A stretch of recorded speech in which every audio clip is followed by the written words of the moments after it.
Electric Vehicle Symposium in Anaheim, and we're with Pete Savagian.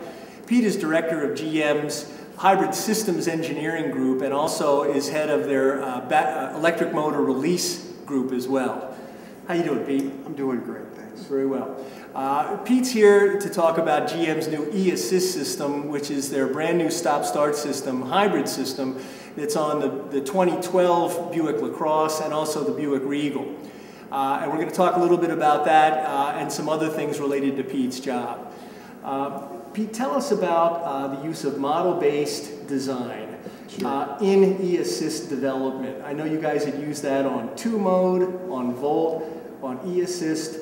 GM must be building up quite a bit of expertise in model-based design and automatic code generation as well. Yeah, that's right. Model-based design is a great tool for us, especially working in the hybrid and electric space, where when we develop the controls and set up the system parameters of these new hybrids or electrics, we're able to do that in a simulation space to look at the physical plant models, if it's an electric motor, an engine, a vehicle load, or an energy storage system like a battery.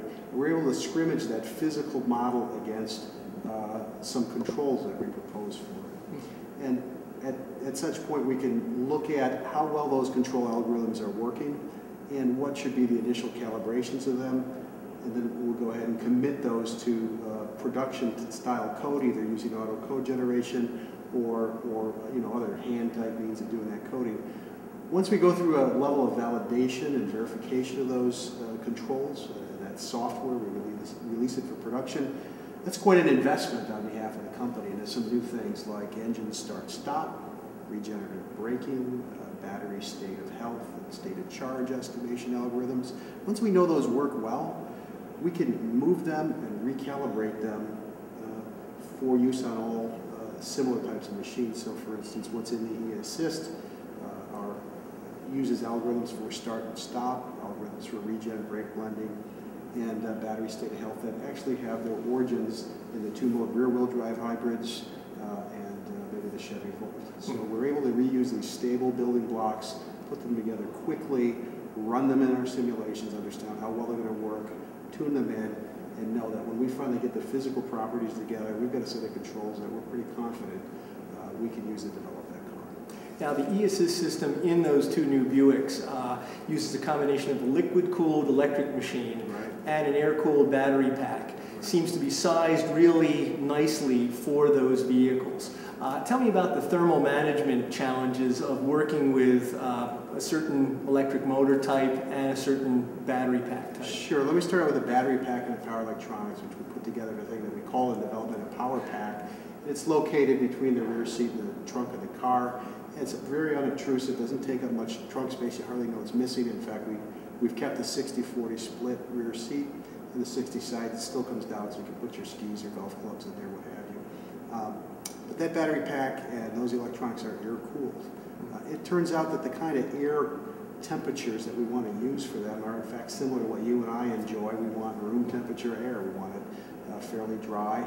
And that's available in the cabin. And so what we do is we take a portion of the cabin air and we recirculate it through the pack for cooling purposes, and we also send some of it out. But air cooling is a good use in this application. It's a relatively low power hybrid system, and air cooling is sufficient and suitable, and it's of course super lightweight. We don't have to keep any other ancillary systems there.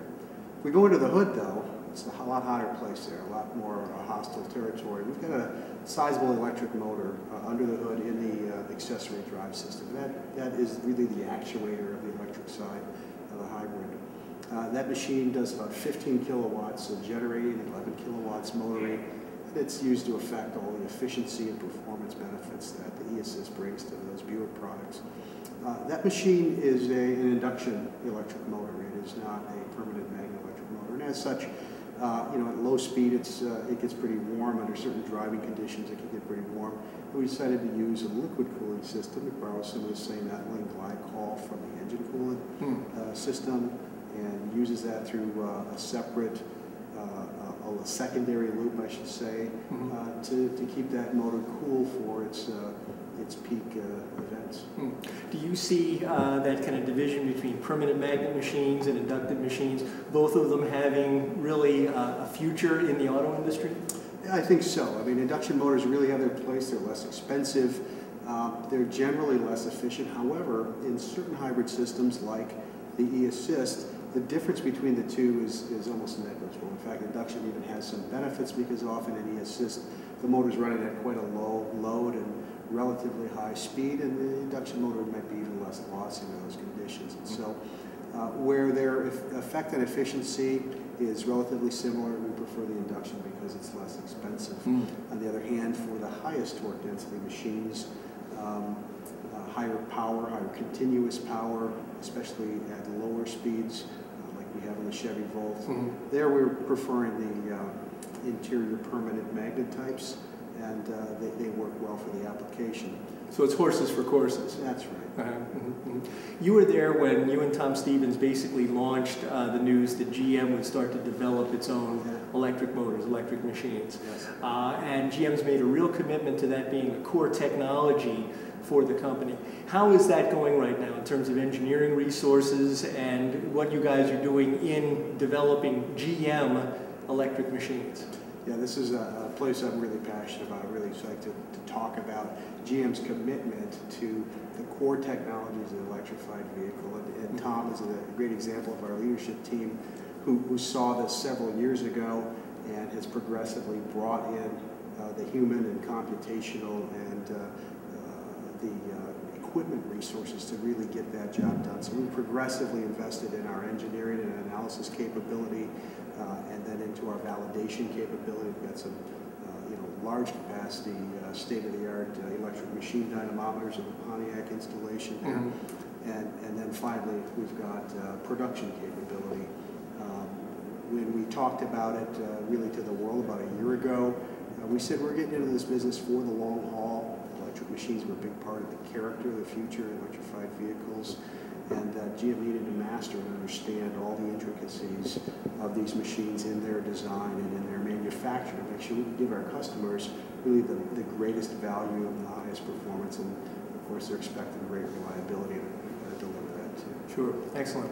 Talking about e-assist again, in the LaCrosse, which is a 37 mile per gallon highway car, part of that vehicle's efficiency comes from an extremely tall rear axle ratio. I think it's 2.64 to 1. That's right. Really, really tall stuff. But the e-assist gives it that capability. You're getting about 50 horsepower, I think, correct me if I'm wrong, additional kind of oomph from the e-assist system, kind of complements the existing drivetrain of the vehicle. Is this part of a strategy looking forward to possibly bring e-assist into other vehicles and be able to, again, put in much taller rear axle ratios or drive axle ratios for that fuel economy? Yeah, certainly one of the things we really love about the assist is the ability to better balance the powertrain for the application. And one of the pinch points that tends to set up our final drive is the continuous grade performance. And we need to be able to hold continuous grade. We pick a grade, we pick a freeway speed, and we say we want to stay in top gear under those conditions.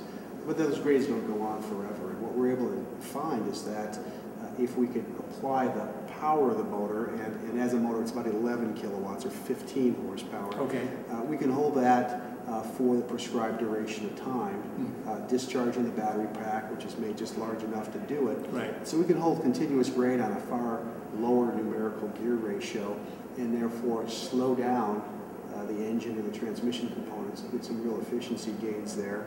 And in other ways, not just continuous grade, we can apply that electric machine to support the drive line in whatever gear it is. We can use more aggressive shift patterns and more aggressive torque converter lockup algorithms, and we do. So it's not necessarily what you think of when you think of hybrids improving fuel economy. You wouldn't ordinarily think it can do a lot for a highway. Right. But we're making an improvement of about 25% in the 2012 LaCrosse over the 2011 LaCrosse base powertrain, and this is principally the mechanism on a highway known for doing. And really, lacrosse is a DE class. It's a full-size car. Yeah. So I'm thinking there could be some opportunities in some of the larger vehicles moving forward. Yeah, we're certainly looking at all that we have right now. We've started with the lacrosse. We've just announced the Regal, and stay tuned. There might be some others. Well, Pete, always good to talk to you. Thanks for sharing some time here at the SAE Hybrid Symposium, and best of luck to you until next time we get caught up. Thanks a lot for your interest, Lindsay. I really appreciate it. Thank you. Same here.